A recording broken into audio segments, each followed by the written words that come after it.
pertemuan pagi hari ini kita akan membahas mengenai kimia sintesis ya. Pada pertemuan sebelumnya kita sudah membahas telah dijelaskan oleh Bu Ayunil dan Bu Nisa mengenai data-data MS, FTIR, kemudian HNMR, CNMR. Ya, di sini kita sudah akan melakukan lebih ke arah penerapan bagaimana cara kerja untuk kimia sintesis ya, alurnya seperti apa. Oke, saya akan mengambil contoh yaitu sintesis senyawa siklik yaitu 2,3,4 diklorofenil 4 benzooksasin ya. Di sini adalah senyawa yang target senyawa yang kita akan sintesis adalah seperti ini. Pada pertemuan kali ini kita menitik beratkan untuk bisa melakukan pembacaan HNMR, CNMR, MS, kemudian saya tambahkan materi studi untuk NMR ya, POSI, HNBC dan HNQC. Tapi untuk teorinya kalian bisa membaca lebih lanjut pada buku Pavia. Kalau ini saya langsung pada penerapan. Oke. Saat seorang kimiawan ya atau seorang farmasis ingin mensintesis suatu senyawa, maka yang dilakukan adalah analisis retrosintesis. Itu wajib dilakukan karena analisis retrosintesis ini akan menentukan tahapan atau mekanisme reaksi apa yang akan kita ambil untuk mensintesis senyawa tersebut. Yang dimaksud retro itu adalah mundur ya. Sehingga di sini kita bisa melihat lakukan diskoneksi ya. Diskoneksi tidak boleh sembarangan memecah ya. Maka ada teori diskoneksi yang pada pertemuan di awal ya. Nah, di sini adalah diskoneksi CO di mana nanti akan terbentuk suatu di sini yang siklik ini menjadi asam karboksilat ya. Kemudian ini adalah gugus alkohol. Gugus alkohol ini bisa diubah melalui IGF menjadi gugus keton. Kemudian kita diskoneksi di sini atau yang disebut diskoneksi CN, maka akan terbentuk suatu senyawa bahan awal asam antanilat dengan suatu turunan benzoil klorida. Ini adalah 3,4 diklorobenzoil klorida. Ya, maka kita akan melaksanakan jalur sintesis asam antanilat ditambah dengan 3,4 diklorobenzoil klorida akan membentuk senyawa benzoksasin. Ini kalau sederhana cuma satu tahap. Kalau misalnya ada 5 tahap, maka nanti setiap jalur itu kita akan gambar seperti apa. Ya, kita juga meramalkan mekanisme reaksinya yaitu serangan nukleofil terhadap karbonil ya di sini menyebabkan reaksi adisi yang diikuti dengan eliminasi ya di sini maka akan terbentuk suatu senyawa yang terbuka ya. Ini adalah senyawa turunan benzamid ya. Oke. Kemudian di sini kita menggunakan katilspiridin ya.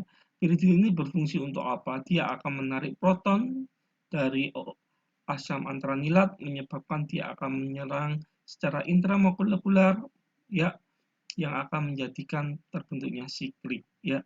Di sini kalau kalian baca jurnal pelarut sangat menentukan kondisi reaksi ya.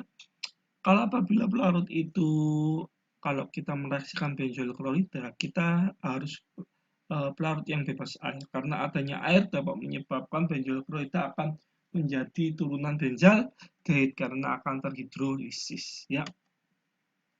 Nah, ini adalah prosedur sintesisnya. Asam tanilat ya dilarutkan pada piridin ya. Kemudian piridin bersifat basah. Asam antanilat bisa asam sehingga pasti asam antanilat akan larut. Kemudian karena benzoil klorida ini bersifat reaktif, biasanya kita memberikan pada suhu dingin ya supaya tidak terjadi explosion.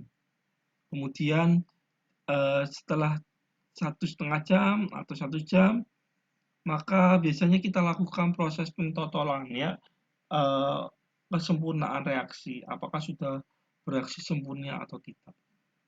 Biasanya akan terbentuk noda baru. reagen akan menghilang. Tapi kalau tidak menghilang, maka kita harus menghilangkan, memisahkan produk dengan reagen ya. Jadi di sini seorang kimiawan harus sudah berpikir bagaimana cara memisahkan produk dengan reagen awalnya ya. Kalau misalnya reagen awalnya itu bersifat asam atau basa, maka kalian harus sudah mulai tahu bagaimana cara menyiasatinya. Ya, karena kita tahu reagennya adalah asam antranilat bersifat asam, kita berikan nabik ya, natrium bikarbonat ini bersifat basa ya 10%, di mana nanti asam antranilat karena asam bereaksi dengan basa akan terbentuk garam yang akan larut dengan air ya.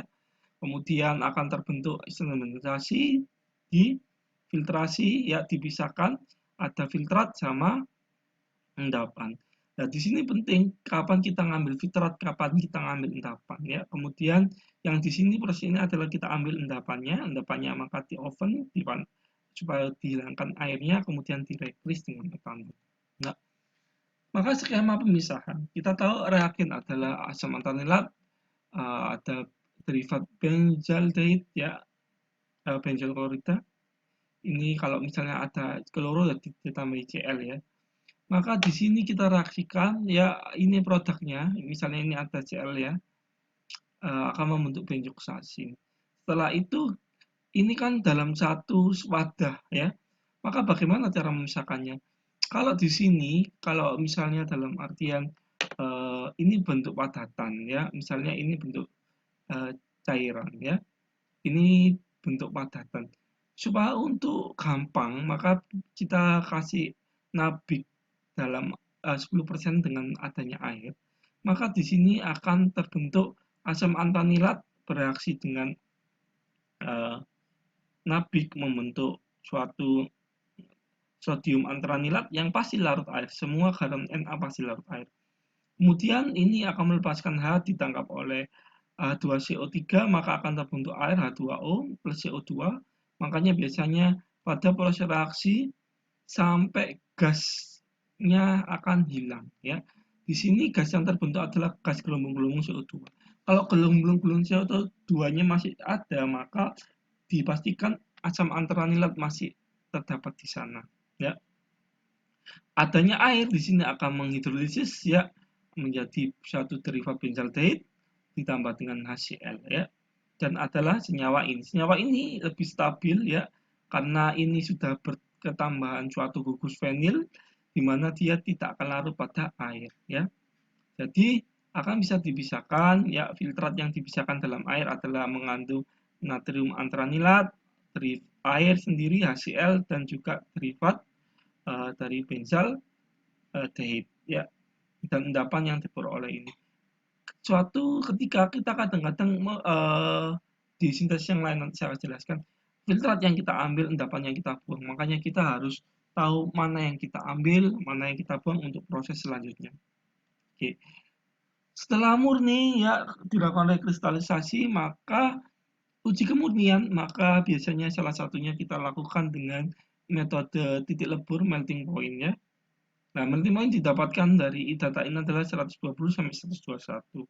Maka kita tahu kalau misalnya ada dari furnis ya, jarak leburnya relatif kecil, maka senyawa itu adalah senyawa murni. Kalau jarak leburnya misalnya terpaut 10 sampai 20 ya, itu otomatis ada senyawa A, senyawa B. Senyawa A melebur dulu pada suhu misalnya 120, senyawa B 150, maka itu menunjukkan jarak lebur yang tinggi menyebabkan dia itu tidak murni. Selain itu kita bisa melihat dengan uji kemurnian metode 3 elemen dengan kepolaritas berbeda-beda. Apabila terdapat satu noda, maka dipastikan itu adalah senyawa murni. Sebelum kita melanjut pada uji yang lain, karena uji yang lain misalnya HNMR, CNMR, kalau nggak murni, maka emang keluar biaya mahal untuk pengujian ya. Maka itu yang harus kita lakukan. Di industri pun, industri sintesis selalu in proses kontrol sama end proses kontrol akan selalu dilakukan ya. Jadi seperti itu. Oke. Nah, ini adalah kita akan melihat data-data HNMR, CNMR, HMQC, HMBC, FTIR, UV, MS, ya, membuktikan apakah benar senyawa yang terbentuk adalah senyawa tersebut. Ya, ini kalau untuk FTIR, kemudian untuk UV itu hanya sekedarnya ya, tidak bisa menjustify senyawa itu benar atau tidak. Biasanya yang paling mutlak yang bisa membaca itu paling tidak kalau untuk sintesis adalah HNMR ya, itu sudah cukup. Kalau misalnya bahan alam maka harus sampai ke 2D NMR-nya ya, HMQC, HMBC sama COSI. Nanti saya akan jelaskan apa sih COSI, apa itu HMQC, apa itu HMBC ya. Nanti kalian juga bisa baca teorinya di Pavia. Kalau saya di sini langsung pada senyawa ya. Oke, untuk UV di sini ada puncak ya, 3 puncak ya. Karena ini ada suatu bukan kondensasi ya, apa delokalisasi elektron pada ring A, ring B, ring C ini ya. Di sini ada puncak pada 218, 288 sama 300. Oke. Hasil FTIR di sini kita akan melihat enggak serakan khas 1760. Ini kalau karbonil itu kan 1600 ini ya 698 ya atau 1690 lah ya. Itu kalau terbentuk siklik pas ya, siklik karbonil siklik akan 1700-an ya. Oke. Ini siklik lakton ya. Kemudian kalau misalnya C aromatis dilaporkan 2 ya, ada di pustaka adalah 1600 sama 1475, ini ada yang saling kari ya di daerah sini sama daerah sini. Kalau CH aromatis juga dilaporkan 2 ya, karena ini di pustaka akan dicantumkan sekian, kita akan cari ya. Kalau Cl di daerah ini ya 1700-an ya. Cn kita bisa lihat yang merah-merah itu adalah menunjukkan adanya gugus fungsi itu atau tidak. Kalau seandainya senyawanya udah tidak terbentuk 1760, maka udah dipastikan itu tidak terbentuk siklik, tadi bentuk yang terbukanya. Jadi kita udah bisa menjustify kalau untuk sintesis ya, ini salah atau benar, maka tiap data kalau udah ini ada kesalahan maka tidak lanjut ke data yang lain karena akan buang-buang biaya ya. Nah, ini adalah data HNMR ya.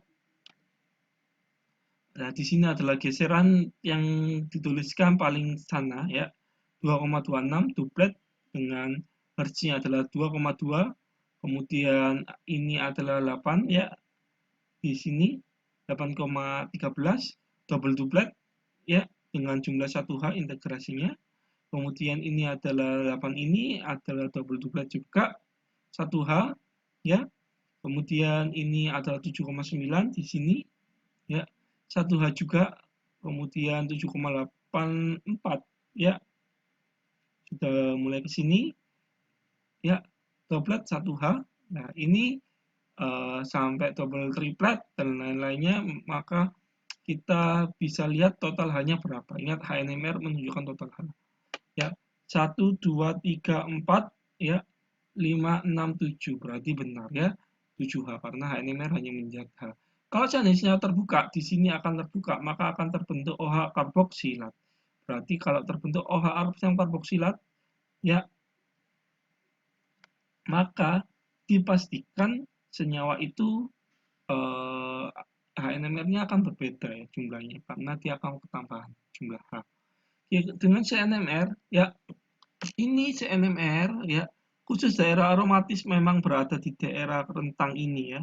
Maka daerah-daerah non aromatis seperti karbonil itu berada di daerah di atas ya, bukan di daerah aromatis ya. Nah, ini kita akan tahu berapa jumlahnya sehingga 14 benar atau tidak. 1 ya, ini kan 6, 7 ya berarti ya. 8 ya, 8 ditambah ini juga ya. 6 ya, maka adalah 14. Maka pastikan senyawa ini benar. Nah, tapi untuk mengetahui, oh ini C-nya serapan berapa, 5,1593 ini miliknya siapa, dan lain-lainnya, maka kita nanti akan membutuhkan data HMQC, ya. Oke, nanti saya akan jelaskan HMQC. Nah, ini kita bahas yang nosi. Nosi adalah karena disebut 2D, ya, dua dimensi adalah menghubungkan antara H dengan H. Jadi tetangganya siapa, gitu kan? Maka di sini saya akan memperlihatkan, ya, contoh adalah di ini, ya. Ini kita tarik, ya, ini garis horizontal ini, yang tengah ini adalah terhadap pada dirinya sendiri, ya.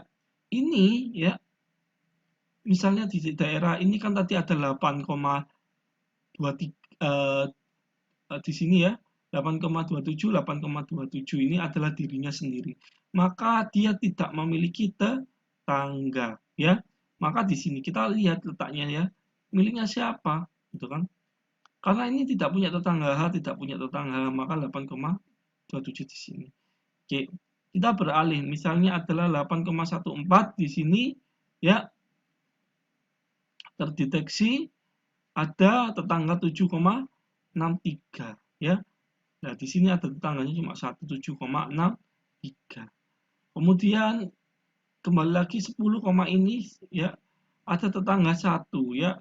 Di sini tertunjuk 7,85. Oh, berarti yang di sini ini adalah menunjukkan tetangganya yang berdekatan, ya. Kalau untuk dirinya sendiri, kalau nggak ada di selain garis horizontal ini, maka dia kalau nggak ada, maka dia tidak punya tetangga seperti ini. Itu adalah cara membaca Cauchy. Bagaimana HMQC? Ya, ini misalnya adalah H, ya. Di sini kita lihat ini hubungan antara HNMR dengan CNMR, yaitu disebut HMQC, ya. Oke, ini di sini 8,27 kan mulainya H ini, ada dia menempel pada 136,03. Maka di sini kita sebutkan bahwasanya ini, ya, HMQC itu nanti menunjukkan, oh ini itu adalah C yang dilengkapi oleh ini tadi. Kalau misalnya ini, ya, dilengkapi oleh berapa, maka ini akan menunjukkan yang melekat yang mana, ya. Jadi menunjukkan bahwasanya H ini melekat pada C yang mana, ya. Kalau ini adalah HMBC, ya. Oke. Nah, kalau HMBC ini lebih ke arah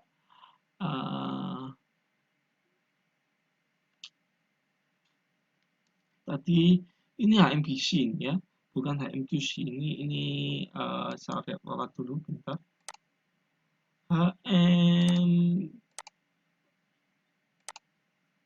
Ini HMBC, ya.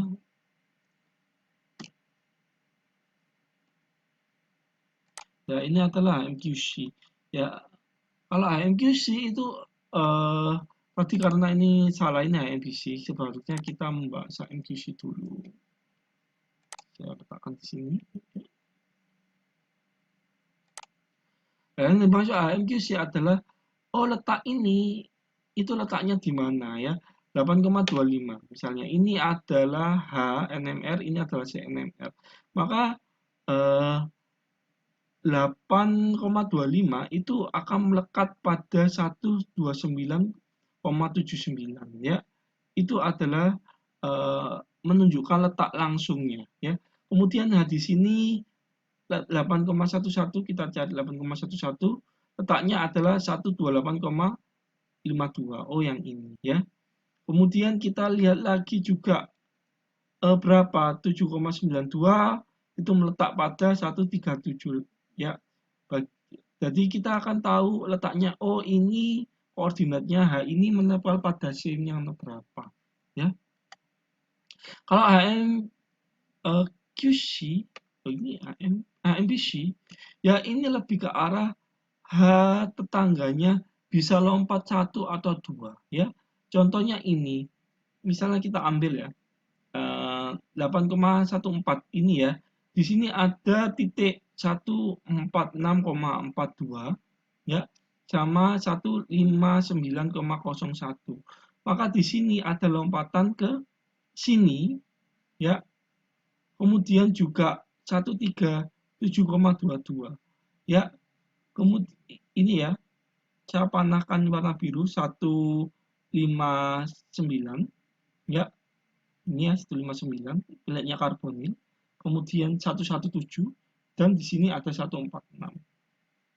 Tadi menunjukkan adanya lingkungan-lingkungan C yang tidak mengikat H. Kalau HMQC itu kan pasti tahu bahwasanya C yang berikatan dengan H.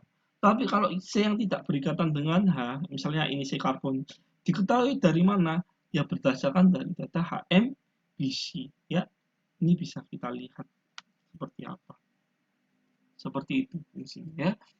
Kemudian nilai MS. MS ini berfungsi untuk kalau senyawa baru pasti MS harus dilampirkan ya. Nah, MS itu cara bacanya apa? Dia ada elektron spray, ada uh, ini ya elektron impact dan lain-lainnya ya, FAP dan lain-lainnya.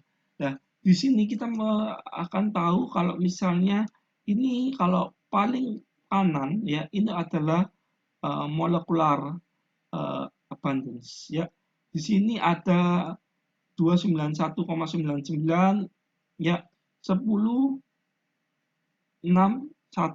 Ini khas untuk adanya kloro ya. Di kloro nanti kalian baca di Pavia itu kalau ada atom kelimpahan elektron seperti Cl, Bri itu akan berbeda-beda atau F ya. Nah, di sini nanti kita akan lihat ya nilai MS-nya. Kalau MS-nya ini adalah 292, maka di sini akan terbentuk 292 di sini. Nah, ini ada suatu perbandingan 1061 ini karena adanya Cl ya. Oke. Di sini akan terjadi pembelahan untuk materi MS dibuka ya. Bagaimana heterolitik, homolitik, bagaimana caranya. Maka di sini ada beberapa fragmen yaitu fragmen 217 sama fragmen ini ya di 173 sama 175 177 nih fragmen-fragmennya ini ya. Oke, nah ini adalah untuk HNMR.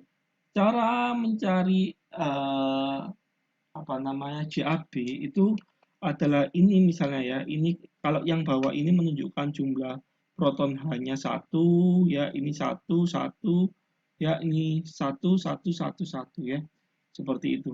Nah ini adalah nilai ini dikurangi dengan nilai ini dibagi dua itu adalah nilai tengah ya.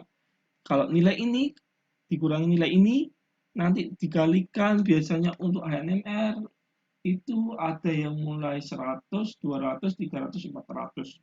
Kalau yang dipunya oleh ITD UNER itu yang 400. Dikalikan hertznya 400 MHz, maka akan ketemu. Itu adalah mencari Joule coupling ya. Nah, ini adalah CNMR ya. Data-data CNMR saya perjelas. Nah, ini tadi adalah apa namanya lebih ke Cauchy ya. Ini H dengan H ya, ini garis diagonalnya kita bisa melihat kalau ini adalah HM QC, ini MBC. Nah, ini adalah letak yang akhirnya ditemukan ya. Oke. Kalau bahan alam juga sama seperti itu, kita akan tambah lebih susah ya. Kita akan blind ya, senyawanya kita tidak tahu, maka kita harus analisis ketepatannya benar atau tidak menggunakan ya metode ini ya, metode HMQC, HMBC. Kalau di kedokteran ini seperti membaca-baca seperti ini itu seperti spesialis radiologi. Memang susah untuk membaca HNMR, butuh keilmuan khusus ya. Saya sendiri juga masih belajar untuk memperdalam ilmu pembacaan HNMR. Tidak semua orang bisa membaca ini ya grafik-grafik tadi. Emang hanya orang-orang tertentu yang memang bisa dan tertarik mempelajari HMM. Oke, ini adalah MS yang tadi saya jelaskan. Ini data STIR-nya ya. Oke, saya rasa demikian ya untuk pertemuan hari ini. Paling tidak kalian sudah mengenal bahwasanya apa itu COSI, apa itu HMPC, apa itu HMQC. Ya, kalau COSI itu hubungan 2D NMR H dengan H. Kalau misalnya HMPC sama HMQC itu sama, yaitu hubungan antara H dan C ya, tetapi cara membacanya berbeda. Kalau HMQC itu C yang melekat pada H. Tapi kalau seandainya HMPC itu adalah C tetangganya karena adanya atom H. Ya, saya rasa demikian yang bisa saya sampaikan. Saya akhiri. Selama belajar coba kalian buat Kak Pavia ya untuk mempelajari mengenai materi 2D NMR, kemudian mendalami HNMR, CNMR dan lain-lainnya ya. Jadi di sini saya hanya memperkenalkan singkat saja, nanti kita akan membahas pertemuan berikutnya yaitu materi mengenai sintesis-sintesis yang lainnya ya. Kemudian kalau seandainya membandingkan, saya ditanya apakah reagen awal perlu dilakukan HNMR. Kalau seandainya dalam penelitian ya itu kita jarang karena biaya akan nambah. Tapi kalau di industri mungkin oke lah untuk meyakinkan benar atau enggak ya. Tapi sebenarnya tidak dilakukan tidak masalah, optional sih. Kalau saya lebih ke arah pembacaan produknya, tidak perlu dilakukan NMR untuk reagennya dibandingkan dan lain-lain. Ya, demikian yang bisa saya sampaikan. Saya akhiri. Wassalamualaikum warahmatullahi wabarakatuh.